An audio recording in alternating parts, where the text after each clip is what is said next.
लद्दाख के लेह शहर में बुधवार 24 सितंबर को हिंसक प्रदर्शन हुआ।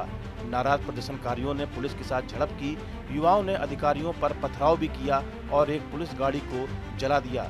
लद्दाख को पूर्ण राज्य की मांग को लेकर पिछले कई दिनों से जारी आंदोलन के दौरान हिंसा की ये पहली घटना है। प्रदर्शनकारी सामाजिक और पर्यावरणीय मुद्दों पर मुखर रहने वाले सोनम वांगचुक के समर्थन में प्रदर्शन कर रहे हैं। इस दौरान छात्रों ने केंद्र सरकार के खिलाफ नारेबाजी की। दरअसल लद्दाख को पूर्ण राज्य के दर्जा दिए जाने और छठी अनुसूची में शामिल किए जाने को लेकर सोनम वांगचुक पिछले 15 दिनों से भूख हड़ताल पर हैं। आखिर कौन है सोनम वांगचुक, जिनके एक इशारे पर लाखों लोग सड़क पर उतर आए, और उनकी केंद्र सरकार से क्या मांगे हैं? सोनम वांगचुक जाने माने शिक्षाविद और जलवायु कार्यकर्ता हैं।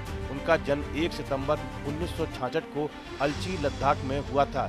वह student educational and cultural movement of Ladakh यानी कि सिमोल के संस्थापक और निदेशक हैं। शिक्षा में मैकेनिकल इंजीनियर वांगचुक 30 से अधिक वर्षों से शिक्षा सुधार के क्षेत्र में काम कर रहे हैं। उन्हें साल 2018 में रेमन मैग्सेसे पुरस्कार से भी सम्मानित किया गया था। उन्हें यह पुरस्कार शिक्षा, संस्कृति और प्रकृति के क्षेत्र में उनके योगदान के लिए दिया गया। लद्दाख के लोगों के लिए वो हमेशा ही आवाज उठाते रहे हैं। बॉलीवुड अभिनेता आमिर खान की फिल्म 3 इडियट भी सोनम वांगचुक के जीवन से प्रेरित थी। इस फिल्म के बाद वह चर्चा में आए।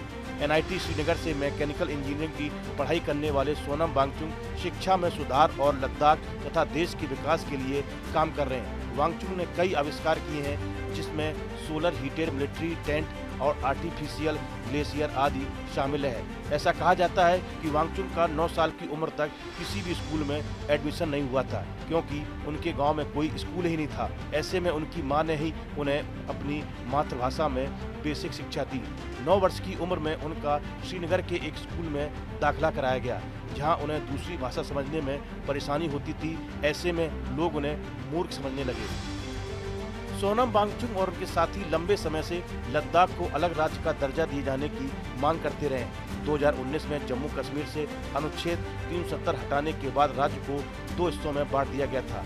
लद्दाख को बिना विधानसभा के केंद्र शासित प्रदेश घोषित किया गया। ऐसे में वहां का विशेष दर्जा खत्म हो गया। इसके अलावा वांगचुक लेह और कारगिल को अलग लोकसभा क्षेत्र बनाने के लिए भी संघर्ष कर रहे हैं। वे लद्दाख में लगातार बढ़ रही व्यावसायिक गतिविधियों के खिलाफ रहे हैं। इससे पहले 2024 में सोनम और उनके समर्थकों ने अपनी मांगों को लेकर लद्दाख से लेकर दिल्ली तक मार्च निकाला था, लेकिन दिल्ली की सीमा पर पहुंचते ही उन्हें हिरासत में ले लिया गया था।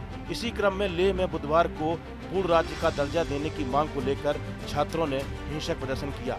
इस दौरान छात्रों और पुलिस के बीच झड़प भी हुई। छात्रों ने बीजेपी दफ्तर के सामने आगजनी की और CRPF की एक गाड़ी में आग लगा दी। लद्दाख में हो रहे विरोध प्रदर्शन के केंद्र में 4 प्रमुख मांगे हैं। इनमें पूर्ण राज्य का दर्जा, आदिवासी राज्य का दर्जा, यहाँ के लोकल को सरकारी नौकरी में आरक्षण मिले और लेह और कारगिल के लिए अलग अलग लोकसभा सीट हो। वहाँ के लोग चाहते हैं कि उन्हें ज़्यादा अवसर मिले। यही वजह है कि सरकारी नौकरी में रिजर्वेशन और वहाँ के स्थानीय लोगों को आदिवासी का दर्जा दिया जाए। इस वीडियो में फिलहाल इतना ही। आप बने रहिए न्यूज नेशन के डिजिटल प्लेटफॉर्म के साथ, जहां भक्ति है हर शब्द में, कथाओं में छिपे हैं दिव्य रहस्य और ज्योतिष देता है जीवन को दिशा। धर्म से जुड़ी हर बातों को जानने के लिए हमारे चैनल स्तुति को सब्सक्राइब करें। चैनल पर जाने के लिए इस लिंक पर क्लिक करें।